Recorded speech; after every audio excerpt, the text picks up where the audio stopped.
నమస్తే. 900 రూపాయలు, 800 రూపాయలు నాణేల గురించి మీకు తెలుసా? అదెలా సాధ్యం అనుకుంటున్నారా? నిజమే. 900, 800 నాణాలు కూడా ఉన్నాయి. ఏపీకి చెందిన వ్యక్తి దగ్గర ఈ నాణాలు ఉన్నాయి. ఆయనకు నాణాలను సేకరించడం అలవాటు. అందుకే వీటిని కొనుగోలు చేసి తెప్పించుకున్నారు.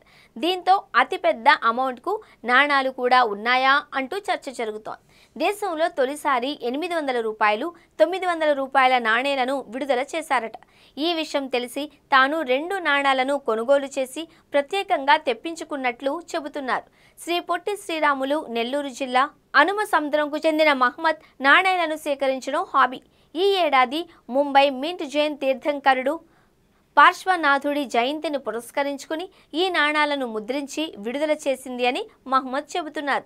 2 రకాల నాణాల బరువు 40 గ్రాములు ఉంది అని, వీటిని వెండితో తయారు చేశారు అని తెలిపారు. ఫిబ్రవరి 20న ఆన్లైన్లో ఆర్బీఐ వెబ్సైట్లో 900 రూపాయలు, 800 రూపాయల నాణాలు విక్రయానికి పెట్టగా కొనుగోలు చేసినట్లు చెప్పారు. మార్చి 10న తనకు ఈ 2 నాణాలు అందాయి అని, ఇప్పటికే మహమ్మద్ దగ్గర 170 దేశాలకు చెందిన నాణాలు, కరెన్సీలు ఉన్నాయి. ఇప్పుడు 900 రూపాయలు, 800 రూపాయలు నాణాలు కూడా వచ్చి చేరాయి. అంతేకాదు, డాక్టర్ బిఆర్ అంబేద్కర్ కోనసీమ జిల్లా అమలాపురానికి చెందిన నాణేల సేకరణకర్త పుత్స కృష్ణ కామేశ్వర్ కూడా ఈ 900, 800 రూపాయల నాణేలను సేకరించారు. వీటిని ప్రత్యేక ఆర్డర్పై సేకరించారు. కృష్ణ కామేశ్వర్కు నాణేలను సేకరించడం అలవాటు. దీంతో ఆయన ప్రత్యేకంగా ఆర్డర్ చేసి మరీ 900, 800 రూపాయల నాణేలను తెప్పించుకున్నారు. అనంతపురం జిల్లాకు చెందిన మరో ఉపాధ్యాయుడు పురాతన నాణేలు, కరెన్సీని సేకరిస్తున్నారు.